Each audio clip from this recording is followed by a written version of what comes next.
Welcome back to the Distance Learning Kitchen.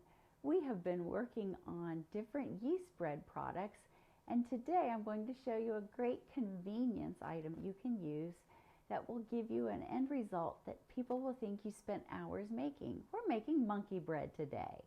And so we're going to take 2 cans of refrigerated biscuit dough, and we're going to open them up. And once we do that, we're going to take our biscuits out of the wrapper.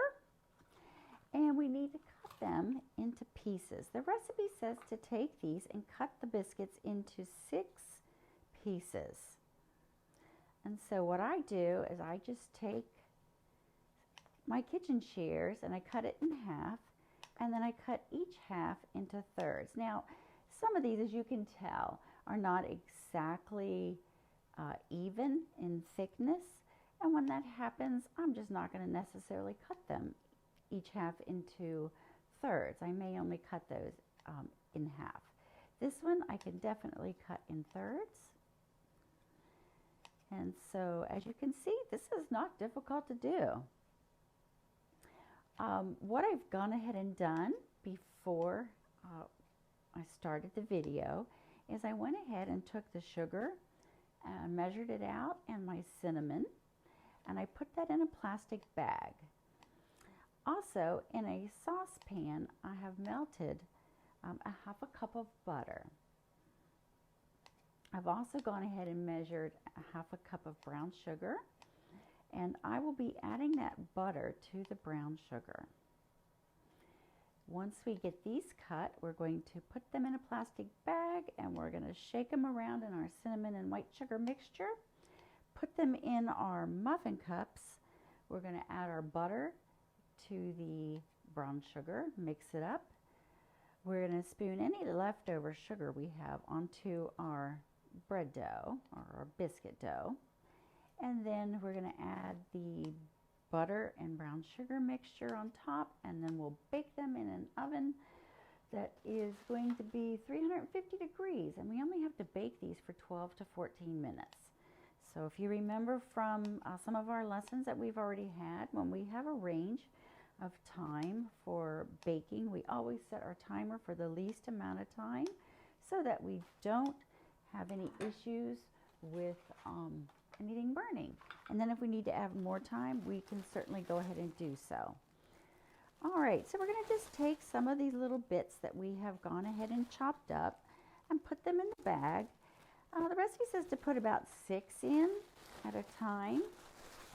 And you just really want to shake that around and get your cinnamon and sugar mixture on. And then just take these out and put them in your muffin cup. And you're going to just keep repeating that process, so it is very simple to do. And we're going to take these and just evenly distribute them among the muffin cups. Each can of biscuits will fill 6 tins in our muffin pan. Oops, and that one's stuck, so let's get it unstuck and just shake it around. This recipe calls for both brown sugar and white sugar, and I hope you remember the difference in measuring those. Remember, with the white sugar, you're just scooping your measuring cup in and pulling your sugar out and leveling it off. With the brown sugar, we want to make sure we have a nice solid measurement, and you want to pack that brown sugar into the measuring cup and press it down, and when you put it in the bowl, it will retain its shape.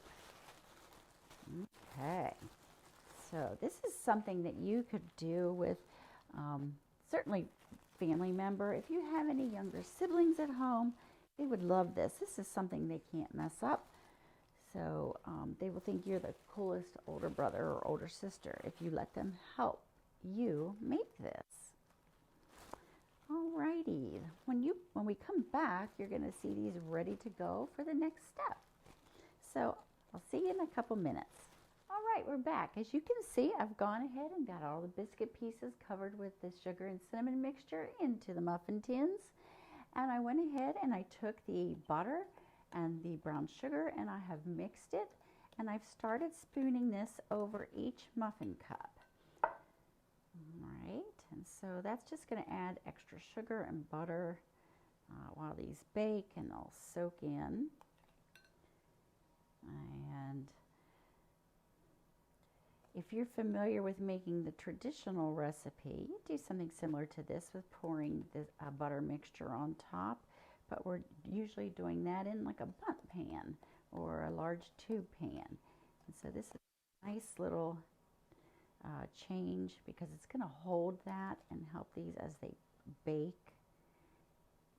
And again, when we stick it into the oven, we're going to set it for the least amount of baking time so that we can make sure we don't burn these. We can always add more time, but you can't take it away once they're overcooked. So I think I have just about all of this on. I've gone back and just added some extra. I'm going to put them in the oven, and when they come out, I'll show you the final product. See, super easy and fast.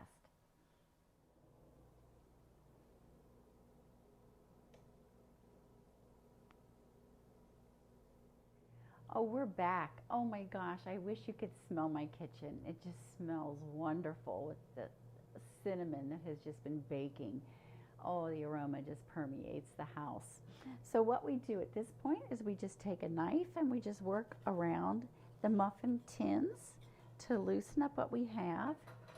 And I think what really is going to work best is to just come in here and scoop this out with a spoon and put it on the plate.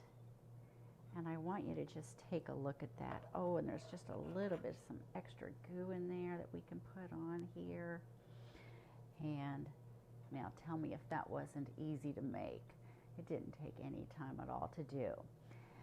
And now that I'm looking at this, I think that this would just be really good to sit by the fire and have a cup of pumpkin spice coffee and eat this. So why don't you bake these and come join me by the fire? Well, let's see how this tastes, guys.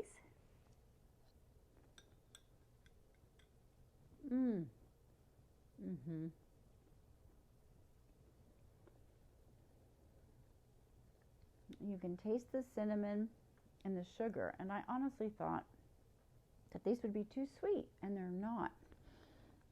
They have a nice balance of sweetness with the sugar, and then you have the dough that's helping to just blend that out and just give you a nice smooth taste. It is a great thing to have in the morning. You really enjoy it. I really hope you'll make it. And guys, just remember, when you're cooking in the kitchen, have some fun and put a little heart into everything you make. Thank you.